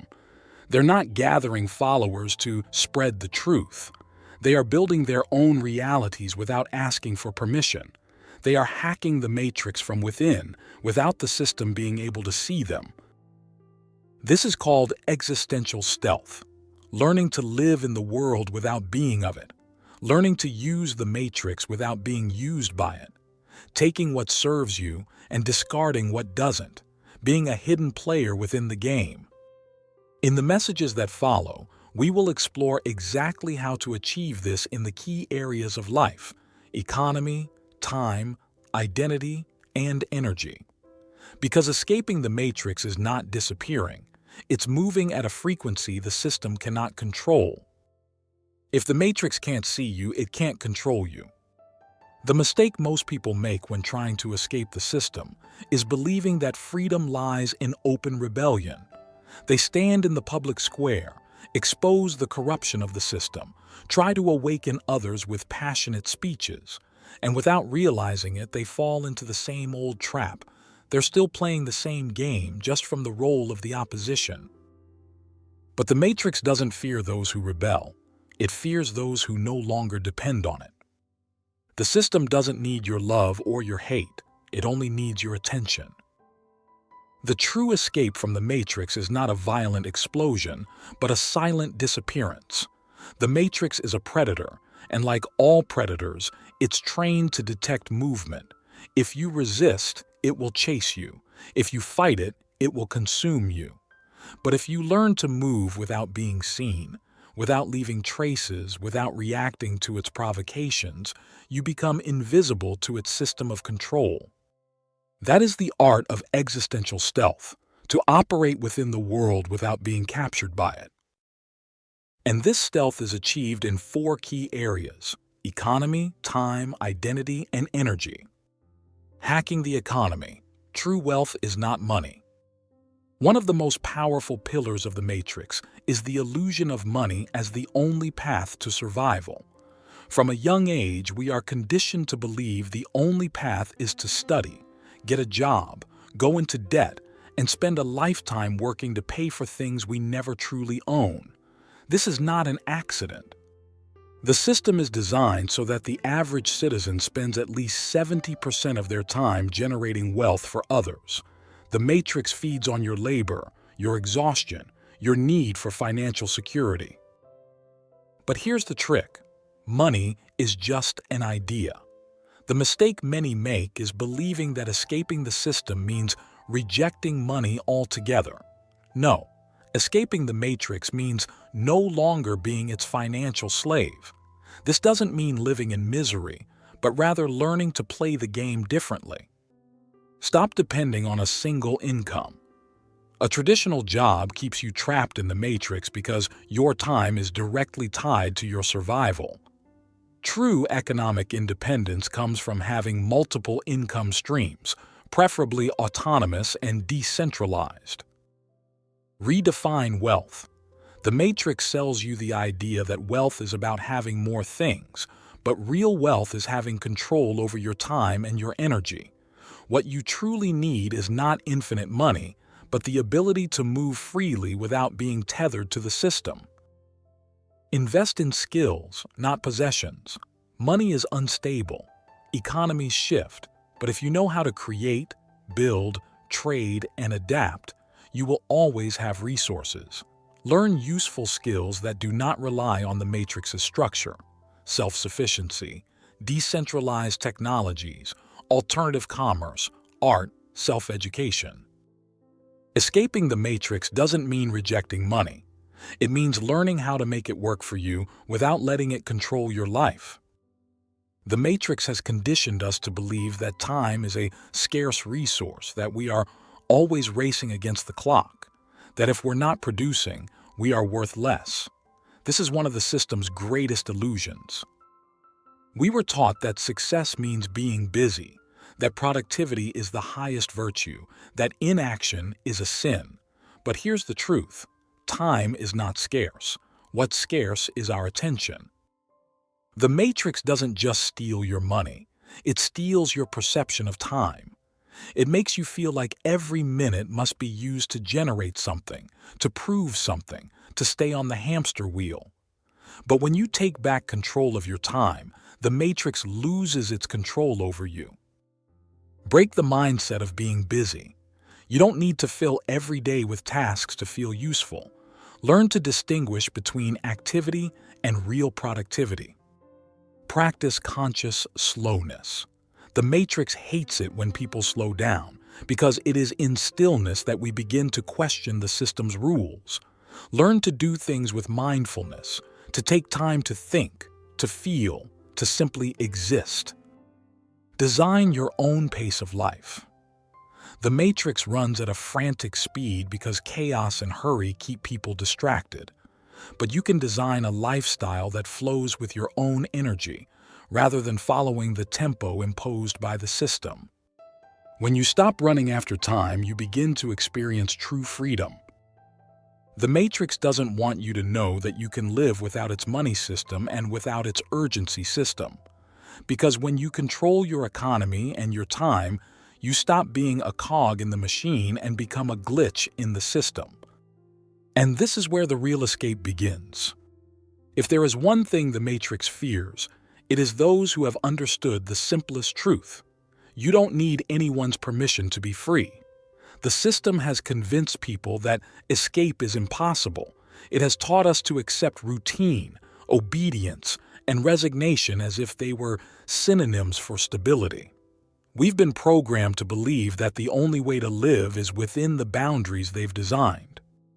But escaping the Matrix is not an act of open rebellion. It is an act of silent dissolution.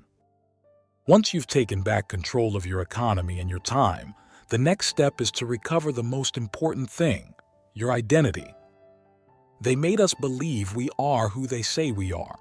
They sold us labels, names, roles, professions, titles. They made us feel that our identity depended on our job, our education, our status. And the most insidious part of all is that they taught us to identify so deeply with those labels that defending them became a psychological necessity. But those labels are not real. They are nothing more than implanted codes in your mind. If you want to escape the Matrix, you must do something few dare to do. Let go of everything you believed you were. This doesn't mean losing yourself. It means finally finding yourself. It means releasing the idea that you need to fit into any mold. It means freeing yourself from the obsession with defining who you are within imposed categories. The Matrix has conditioned us to measure time in terms of productivity. If you're resting, you're wasting time. If you're not making money, you're wasting your life. But this idea is an invisible prison. It has turned us into slaves of efficiency. In Japan, there's a concept called karoshi, death by overwork. Thousands die each year because the system convinced them that rest is a sin. In the United States, hustle culture glorifies self-sacrifice. Sleep less, work endlessly, stay constantly busy. If you're not burning yourself out, you're not trying hard enough. We've been taught that being valuable means being exhausted. But life was never meant to be an endless race. You weren't created to work until you collapse. The brightest minds in history understood this. Einstein spent long periods walking and daydreaming. Da Vinci would sit for hours doing nothing, observing, letting inspiration come on its own. The most brilliant ideas don't come when we're overwhelmed. They arise in empty space, in idle moments, in the stillness. But we've been conditioned to feel guilty for not being busy. If a day goes by without something productive, we feel like failures. If we take a sabbatical year, we're called irresponsible. If we reject working until retirement, they say we're unrealistic. But the question no one asks is, unrealistic for whom? Why do we accept a system where we spend most of our lives working just to enjoy a few years of freedom when our bodies can no longer savor it? Why do we allow the matrix to dictate how we use our time? In the 19th century, a group of intellectuals in Paris called themselves flaneurs. They wandered aimlessly through the streets, slowly, simply observing life. No destination, no agenda. They were explorers of the moment, vagabonds of thought. One of them, Charles Baudelaire, said true freedom was found in walking without hurry, without worry, simply absorbing the essence of life. Today, flaneurs would be seen as lazy, as people with no ambition. But who's truly free? The one who runs non-stop without knowing where they're going, or the one who slows down and actually lives every moment? We live in an age where everything is measured, monetized, optimized. Even happiness has become a product. But there is something the system can never sell you: the ability to be at peace in the present. Children understand this. They don't think about the future. They play just because. They laugh without reason. They ask questions without fear of judgment. We, on the other hand, have forgotten how to do something for the simple joy of doing it. We've been convinced that everything must have a goal, a justification, an outcome. But the truth is, the meaning of life isn't in what you achieve. It's in how you experience each moment. The biggest transformations happen when you stop obsessing over outcomes and begin to move with the rhythm of the universe. Think about the most meaningful moments in your life, the best experiences, the most profound realizations. Did you plan them, or did they happen unexpectedly? The Matrix has trained you to believe you must control everything, that you must plan every step, every investment, every relationship. But real life doesn't work that way. The most magical moments can't be forced. Sometimes the best decision is not to make one, to stop running, to sit beneath a tree and forget the clock, to let life touch you, unfiltered, unhurried. Zen monks call it Wu Wei, the art of effortless action.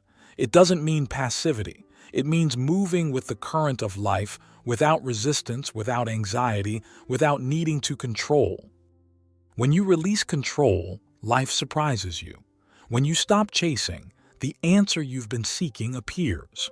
When you walk without a destination, you discover you've already arrived.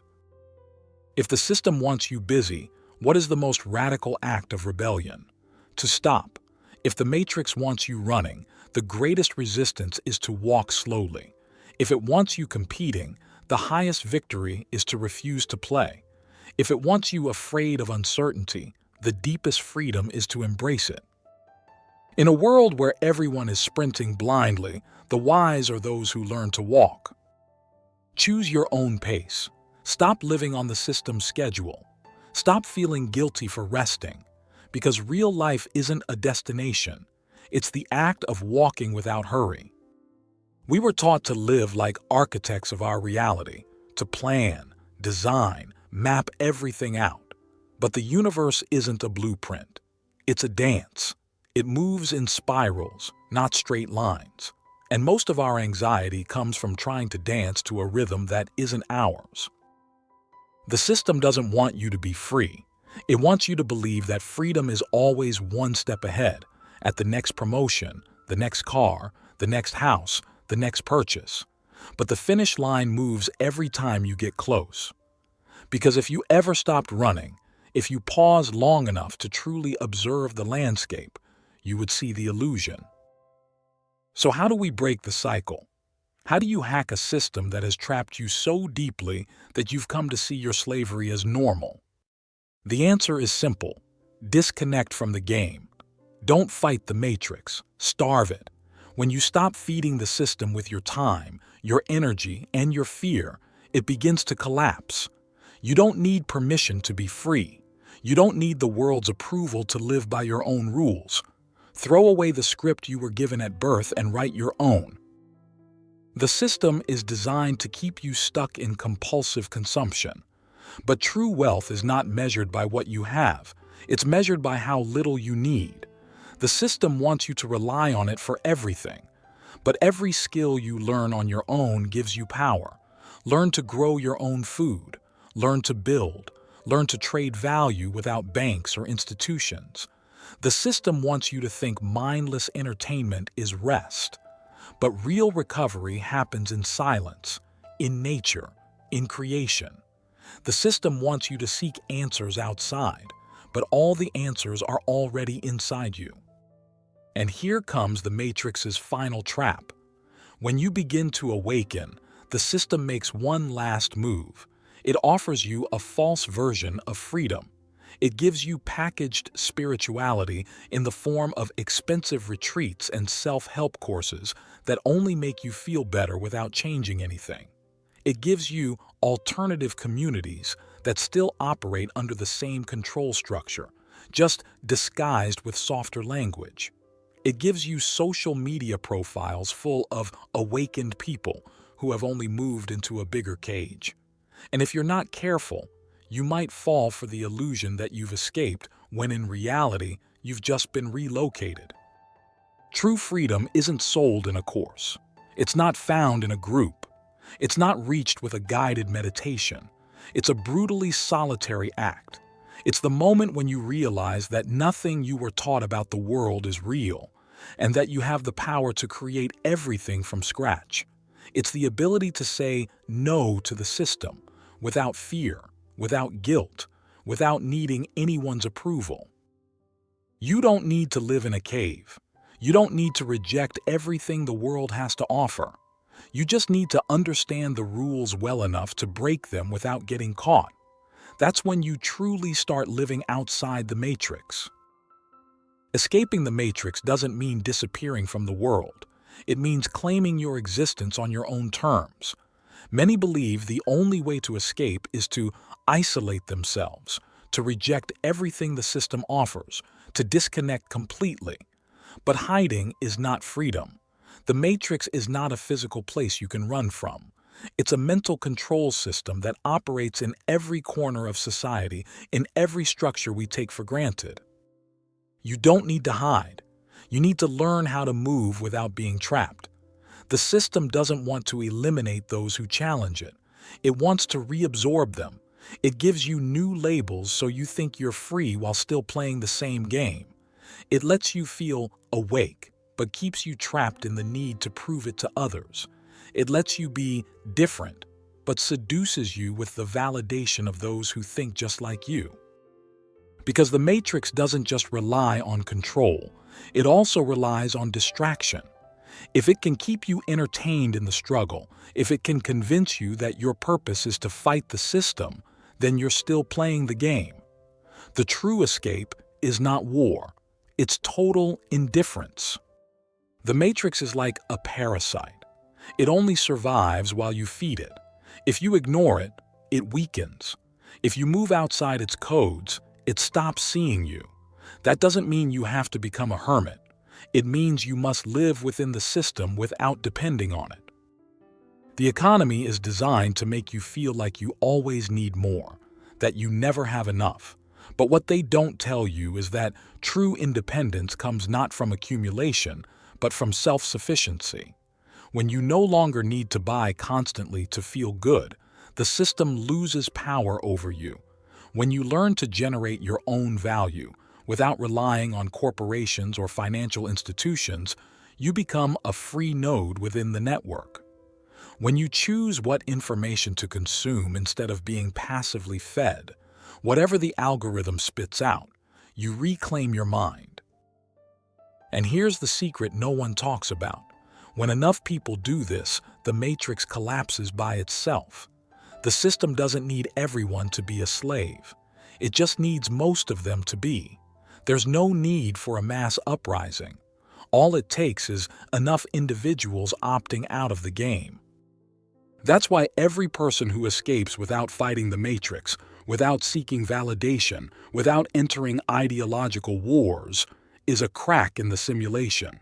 And the matrix fears those cracks more than any revolution. The problem is, most people are afraid to leave the system, not because they love the matrix, but because they don't know who they are without it. They've spent their entire lives being defined by their jobs, by the money they make, by the status they've built inside the game. The idea of letting it all go is terrifying because it means facing an absolute void. But here's the irony. That void isn't real. It's just the Matrix's fear program running in your mind. Freedom doesn't feel like a great moment of enlightenment. It feels like leaping into emptiness with no guarantee of anything. And that's where most people fail. Because when they reach that edge, they turn back. They prefer to return to the comfort of the familiar, even if it means staying trapped inside the system. But those who move forward, who cross that barrier without looking back, discover something the Matrix can never control. They discover that once you stop fearing the void, you can fill it with anything you choose, and that's where real life begins. The Matrix has trained you to feel small. From the moment you were born, everything around you was designed to remind you that you have no power, that you need permission to exist, that the world is what it is, and all you can do is adapt to its rules. And so, without even realizing it, you surrendered your sovereignty. To a government that tells you what's legal and what's not, to an economy that tells you how much your time is worth, to a society that tells you what's normal and what's insane, to religions that promise a life after this one, but demand your obedience in the current one. They taught you to look outward for answers, to wait for a leader, an expert, a savior, a system to tell you what to do. But here's the truth, no one wants you to find out. There is no authority over you except the one you choose to obey. Look at society. It's not made of governments or corporations or institutions. It's made of people who believe in those things. Money has no value. Laws have no inherent force. The system has no real power. The only reason it works is because the majority believes in it and acts accordingly. But a belief is just that, a thought held in the collective mind, and any thought can be changed. The world isn't ruled by the strongest or the wisest. It's ruled by those who've learned how to manipulate the perception of reality. And this is where the Matrix makes its fatal mistake. Because in order to keep existing, it needs you to believe you have no choice. The Matrix is an illusion held in place by people's ignorance, by their fear of the unknown, by their inability to imagine a different reality. But there's a crack in the code. Some have started to see beyond the deception. They've stopped waiting for the world to change. They've stopped asking for permission to live. And the most dangerous thing of all, they've begun acting as if the Matrix no longer exists. People who've left the financial system and created alternative economies, who've let go of the idea of conventional success and built lives that follow their own rhythm, who've stopped consuming empty entertainment and started creating meaningful art. This isn't theory, it's happening right now. The true deserters of the Matrix don't march with signs. They don't try to convince anyone. They don't get trapped in ideological wars. They just leave. They live in the world, but they're not of it. They use the system's tools when useful, but never depend on them. They understand the game well enough to move through it without being caught. And most dangerously of all, they are happy without needing anything the Matrix is selling. They're not chasing success. They're not consuming more than they need. They're not seeking validation. They are immune to the fear that controls everyone else. The Matrix doesn't know what to do with them. It can't manipulate them because they don't react. It can't scare them because they have nothing to lose. It can't use them as cogs because they've stopped spinning the wheel. And here's the most important point. The more of these deserters exist, the faster the system collapses. Not through rebellion, not through confrontation, but because without slaves, the Matrix has no reason to exist. The history of humanity is the story of a great lie told so many times that it became truth. One day, centuries ago, someone decided the world should be organized through structures of control, that people should be divided into castes, into classes, into jobs, that some would be born to rule and others to obey, that time should be measured, fragmented, and sold, that land should be fenced off, and freedom limited by documents and borders. The first generation resisted. They didn't believe in those rules. But then a second was born, growing up seeing them as inevitable, and a third who never even knew another way of life once existed. And thus the Matrix was born, not as a conspiracy of villains in the shadows, but as an accumulation of absurd norms accepted without question. Now we live in the result of that lie. We're told we must work until old age, when we no longer have the energy to enjoy life. We're told we must compete for resources that are abundant but have been artificially limited. We're told that happiness lies in what we can buy, when in fact, everything of value is free. We're taught to distrust each other, to fear chaos, to obey without doubt. But the great irony is that the only reason the Matrix still stands is because we keep believing it's real. So the question remains, when will you stop believing? Let me tell you a story. In a small village, there was an old man who never fit into the system. From a young age, he had rejected the life everyone told him he should live. He never had a stable job, never bought a house, never accumulated things. While others ran themselves into debt, he lived with the bare minimum. He grew his own food, built with his own hands, spent hours in silence, watching the world without haste. People looked at him strangely. They called him crazy, irresponsible, a dreamer. But the years passed, and while others aged under the weight of routine, he remained serene, light, free. When those who once mocked him began to fall ill from stress, he remained strong. When his friends realized they had spent their entire lives working without truly living, he had already lived more than they could ever imagine. One day, a young man from the village approached him and asked, "Weren't you ever afraid? How come you never fell into the trap everyone else did?" The old man smiled and replied, "Because I saw what was happening before the rest.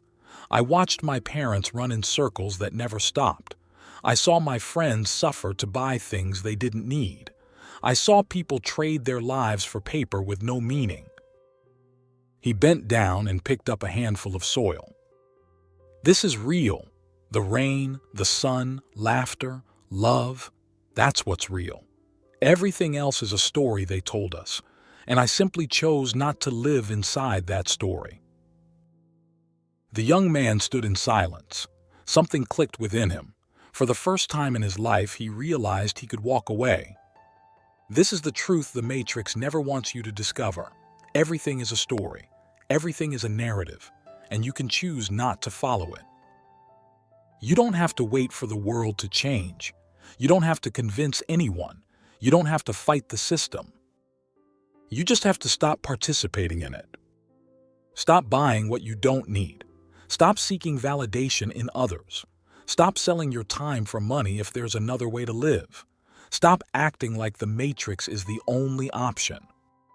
Because when enough people do this, when enough people choose another story, the matrix collapses on its own.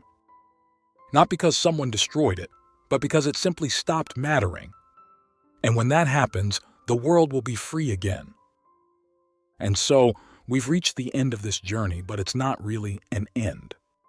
Because a book like this doesn't close.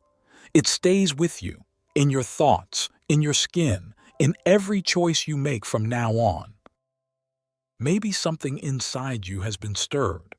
Maybe you're hearing questions you've never asked before and now can't unhear. That's good. Because awakening doesn't arrive with perfect answers, but with the courage to ask better questions. What you do with all of this is yours alone. No one can tell you how to continue. No one can walk the path for you. Because the real path isn't in this book or in any external teaching. It's already inside you. Don't rush. Don't go searching wildly for more answers. Sometimes, real change is born in silence, in stillness, in listening deeply. And when you return to your routine, when you find yourself tangled again in the noise of the world, remember this: you can always choose. You can always stop. You can always look beyond. We'll still be here, creating, exploring, opening new doors. This audiobook is just the beginning. Because the story doesn't end here. There are more books waiting for you, more words that can light new fires, more questions that can open new roads. If this journey stirred something in you, if something inside has woken up, we invite you to keep walking with us. Because what matters isn't how many books you read, but how many truly stay with you. And if this one stays, then the journey is just beginning. See you in the next book.